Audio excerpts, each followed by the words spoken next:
J'appelle maintenant à la tribune Massimo D'Alema en le remerciant pour sa présence. C'est le président de la Fondation européenne d'études progressistes, ancien Premier ministre italien. Et c'est passionnant d'avoir son regard extérieur et amical sur nos débats. Bonsoir, merci. Merci pour cette opportunité d'exprimer mon admiration à Thomas Piketty en tant que militant de la gauche. Et je sais, parce que en grand philosophe italien, il a écrit ça dans un livre célèbre, La gauche à la droite, que c'est l'égalité qui fait la différence entre la gauche et la droite. Et merci pour les idées que Piketty nous a proposées, pas seulement ce soir, mais avec son travail. Merci à Daniel et Gilles, avec qui on a déjà l'habitude de travailler ensemble, parce que le travail commun, la coopération renforcée, on pourrait dire, dans le langage européen, entre la Fondation d'études progressistes européennes que je préside et la Fondation Jean Jaurès est très forte, très amicale, stratégique pour nous. Alors je pense que peut-être il faut souligner, ça c'est la première chose que je voudrais dire, il faut souligner la dimension dramatique de ce qu'on discute ce soir. Ça veut dire que les niveaux de l'inégalité, les niveaux de la pauvreté dans nos sociétés riches. En Italie, on parle de 17 millions de pauvres.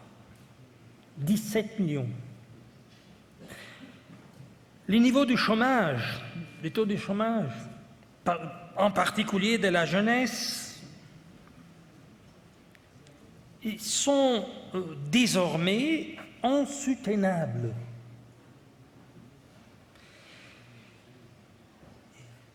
Ce sont des problèmes très difficiles à maîtriser pour la cohésion de nos sociétés. Tout cela représente un obstacle énorme à la croissance, parce que la vieille idée libérale que, l'inégalité, c'était un problème, mais c'était un élément pour dynamiser la société, ce n'est pas vrai, parce que l'inégalité des revenus, c'est l'une des raisons de la crise, de la chute de la consommation interne.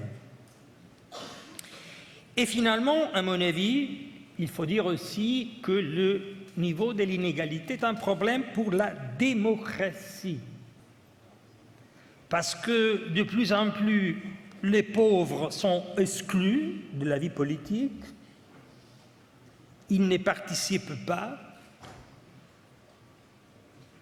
ils ne participent pas à la politique, aux élections. Une partie des travailleurs, je pense les immigrés, nous avons chez nous en Italie, les immigrés, ils représentent les 12% du produit brut du pays. Et des travailleurs, surtout dans l'agriculture, dans les secteurs du travail plus difficiles, plus durs, ils n'ont pas les droits de voter. Ils n'ont pas la nationalité, la large majorité. Et une société dans laquelle une partie si large des citoyens qui travaillent n'ont pas le droit de voter, c'est la démocratie grecque.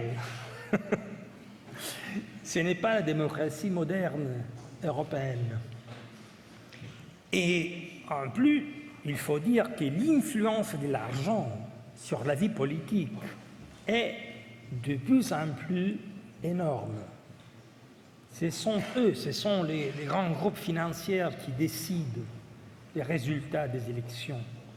C'est l'influence des médias qui sont contrôlés par la finance. Ça veut dire, il y a quelqu'un qui a écrit, et vraiment des livres très intéressants sur l'idée de la plutocratie. La plutocratie moderne, ça veut dire le pouvoir de l'argent. Ça veut dire la fin de la souveraineté des citoyens. Ça aussi, c'est un problème lié à l'inégalité croissante. Et je pense qu'il faut être alarmé parce que si la gauche n'est pas capable de donner des réponses et la marginalisation sociale, le désespoir est recueilli par les autres, par la droite, par le populisme, et nous avons ce phénomène croissant en Europe. Ça, c'est aussi le résultat, à mon avis, d'une crise sociale et d'un côté et de l'autre côté d'une action politique de la gauche qui n'est pas à l'auteur des défis et qui n'est pas capable de relever ce défi et de donner des réponses. Tandis qu'il y a un changement de la pensée économique et sociale. C'est vraiment qui est très important parce que on a eu pour une période assez longue une hégémonie, je dirais-je avec un mot d'Antonio Gramsci, de la pensée néolibérale. Mais aujourd'hui, ce n'est pas seulement Daniel Cohen, Piketty qui sont avec nous, c'est Joe Stiglitz, c'est Anthony Atkinson, c'est Krugman, c'est Mariana Mazzucato. Il y a une autre pensée. Il y a une nouvelle pensée. Mais malheureusement, il faut dire, et il faut le dire parce que c'est la vérité, que cette nouvelle pensée n'a pas suffisamment influence sur la politique et sur le choix politique, y compris sur la politique de la gauche au gouvernement. Ça, c'est un problème réel. Nous, on est ici, en tant que fondation culturelle, pour pousser, pour transférer les idées dans la dimension politique. Je suis dehors maintenant, j'étais un homme d'État.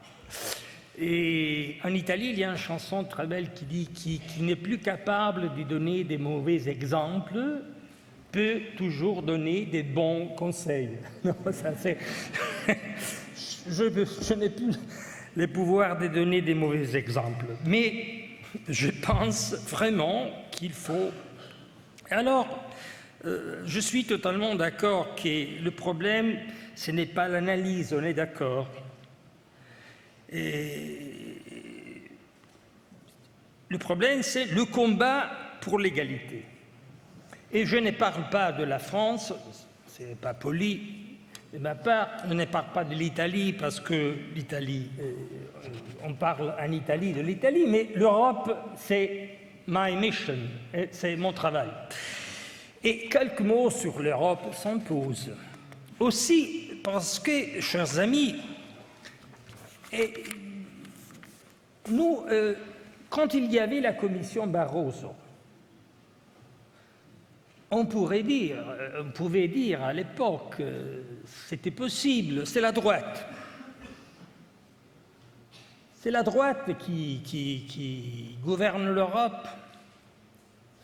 Nous, on est engagés dans un combat pour changer. Je me rappelle bien les grands meetings à Paris pendant la campagne électorale présidentielle sur l'Europe. Mais maintenant, nous, on est au gouvernement en Europe. Avec la droite, oui, avec les conservateurs. Mais on est dans. Et il faut dire que les choses, lentement, sont en train de changer, mais le changement n'est pas suffisant. Et il y a des choses qui ne sont pas acceptables. Et je suis frappé par la croissante faiblesse de la Commission européenne. Tout le monde se rappelle le programme de 300 milliards d'euros d'investissement en Europe. Où est-il? On est toujours à la recherche de l'argent. Et la flexibilité, qui est sans doute un pas en avant par rapport aux critères de Maastricht, mais ne suffit pas. Et je pense qu'il nous faut un programme plus fort, plus avancé, avec plus de courage. Et il faut réformer le pacte de stabilité. Je suis tout à fait d'accord avec Daniel Cohen. Au cœur de la crise européenne, il n'y a pas la dette publique, mais la chute désastreuse des investissements dans la recherche, dans l'industrie, dans l'éducation, dans les nouvelles technologies, zéro carbone, etc. Il n'y a pas d'investissement en Europe. Il n'y a pas d'investissement public parce que le budget public est contrôlé par les règles du pacte de stabilité, où il n'y a pas de différence entre la dépense publique et les investissements, ce qui est, à mon avis, l'un des éléments qu'il faut changer, qu'il faut réformer dans le pacte de stabilité. Il y a très peu aussi d'investissements privés. Aussi parce qu'il y a la concurrence d'autres continents et aussi parce que, pour la raison que Piketty nous a expliquée dans son livre, parce qu'il ne convient plus la rente financière que l'investissement pour créer richesse et travail. Alors je pense qu'il faut vraiment, avec courage, relancer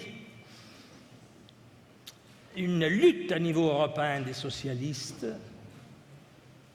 de la gauche réformiste, avec un programme plus fort, plus courageux.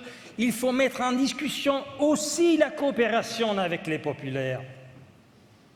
Ils ont besoin de nous. Ils doivent payer un prix politique plus élevé. Pas aux socialistes, mais aux citoyens européens. Et je ne pense pas que je suis tout à fait d'accord sur cela avec Daniel. Il faut renforcer l'Europe.